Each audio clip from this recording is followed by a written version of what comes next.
not based on our physical looks most of the time. It's based on things like our leadership, our dominance, our status, all right? However, these things can be lied about. They can be lied about. Have you ever heard a guy lying about the amount of money that he's got or something like that, you know? It is therefore essential that women are able to pick up the body language cues. Because as I said before, they're the betrayer of words, all right? It is essential that they're able to read what is really going on underneath the surface of your words.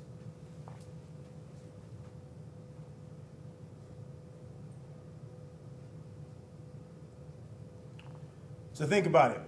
What is going on? What's your body doing? Let's look at some of the telltale signals when it comes to body language.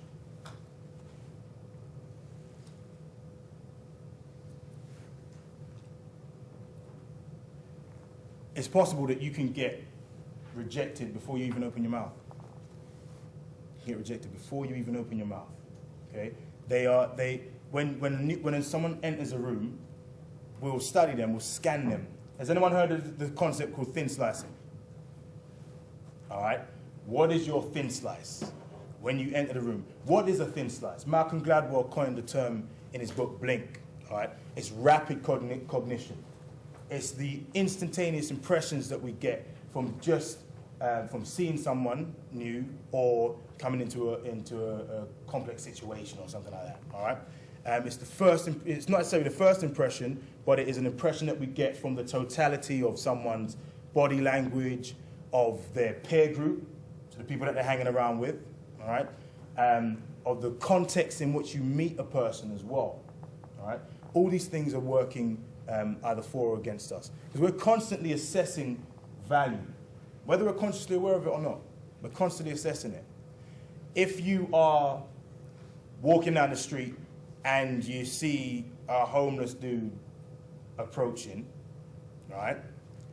Your value judging circuitry is going to look at him and very quickly come up with an answer of whether this guy is of value to me or whether he's likely to provide good emotions to me, all right?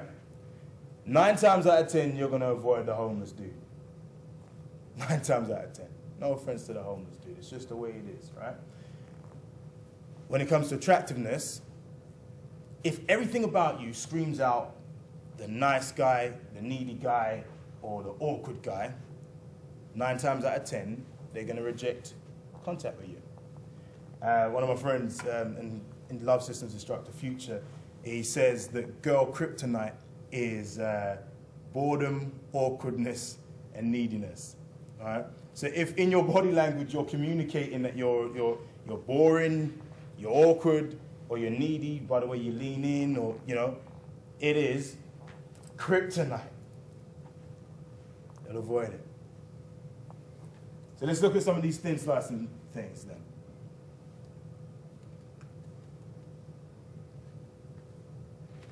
Let's imagine that there was an attractiveness scale that started at -10 and went up to +10. A bad thin slice, so things like bad body language. If you're rolling with a group of guys that are socially awkward, that are doing some crazy shit in the club, if you're holding up your beer in front of you, we'll talk about shields and barriers in a sec, then that might start you at a -4. Whereas good body language and having a good group of people around you, all right, and the way that you move through the club may start you at a +4. Now, negative thin slices are surmountable. You can overcome them, but why start at a -4 when you can start at a +4? Body language is one of the number one ways to ensure that you start in the positive. So your body, let's look about controlling the thin slice. These are signals of anxiety or signals of awkwardness or signals of neediness.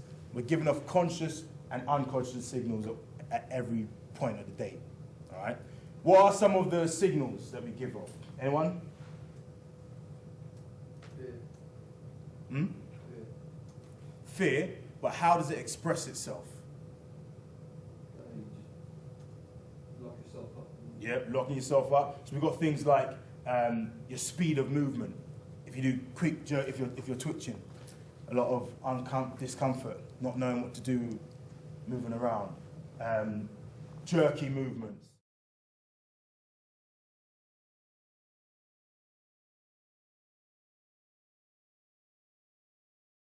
Eye contact, where you look and how you look. All right. A lot of guys are mouth lookers. Mr. M has a massive pet peeve with this. When you're talking to people and they're staring at your mouth. Some people have different concepts with this or different beliefs about this. But some people say that we're lip readers. Whatever it is, it's not very high status to be looking at someone's mouth while they're talking to you, unless, and Cajun's going to go into this later, it is a part of your seduction process, unless it's something that you're selectively choosing. All right. So, what type of eye contact? Is it intense? The proximity and angles, so being spatially aware. When you're opening indirectly, are you completely facing the group, or are you opening over your shoulder? Invading people's space and getting too close. You can see this from a lot of people do this as well when you greet and they step too close. Personal barriers. Our most vulnerable parts are like our heart, our gut, around this area here, this region, our groin, our throat. So anything that closes is seen as defensive. This is contextual. I mean, it depends on the context in this, all right?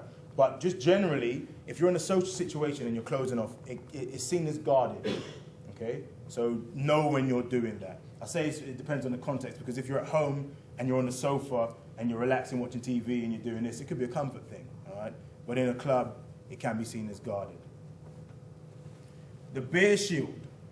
Does everyone know what a bear shield is? Guys in the club, walking around with a bear right up in their chest, okay? Generally, barriers, they require more muscular energy to hold in place. It takes a lot more to hold your beer up here than it does to just relax and hold it down there. Think about that. Next time you go into a club, have a look around and see how many guys have got the beer shield up and protected from that. Crossing arms, crossing legs, smiling. I don't mean don't smile, but really smile. When you smile, when a genuine smile engages the eyes as well.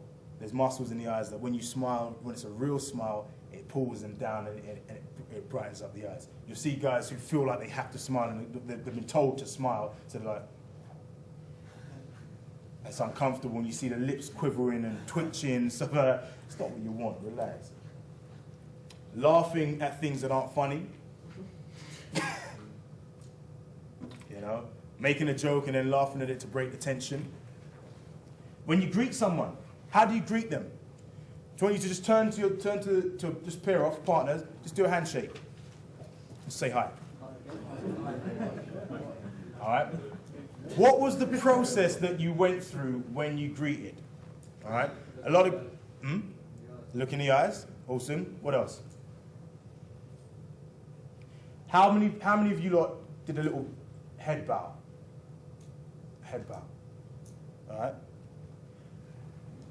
This is tiny. This is tiny, but I can tell someone's status when I meet them, or whether they're taking higher or lower status when I meet them if they do a little head bow. It's again to do with the defensiveness of the throat. Okay? Now greet each other again. As you greet this time, consciously, make eye contact, smile, and just go hi. Just a little nod. Nah, I still see you going, hi. You felt it, right? You went, hi. All right? It's like, hi. You just took a slightly lower status than that. Now try it. This is awkward. Going from low to high status isn't an easy process. It's difficult, all right? So now try it again. This time, shake, hi. Hi. There you go. Do you feel the difference? Do you feel the difference in that? Also, the quality of your handshake, so how firm it was, the direction of the handshake. Are you palms down or palms up? Okay, the best is neutral, but it's good to be aware of when someone gives you a handshake and if they're trying to assert a little bit more dominance on the situation, their palms will go slightly face down. Just neutralize it. And you don't want to fight against it, but if someone does that, just give them a double-handed palm shake. Just gain control of it. Evil powers. Bad. Also the pressure, how much pressure you put into your handshake. Some of the unconscious signals, so little twitches, blushing, sweating, playing with stuff, fidgeting, twitching, tapping your feet.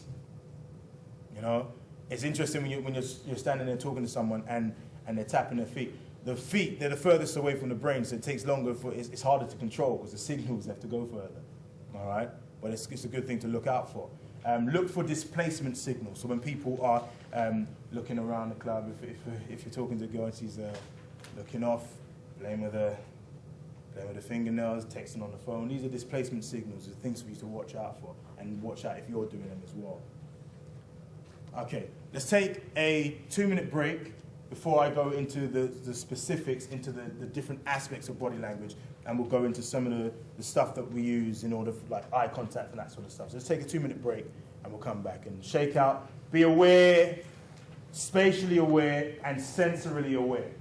Okay? Let's do that.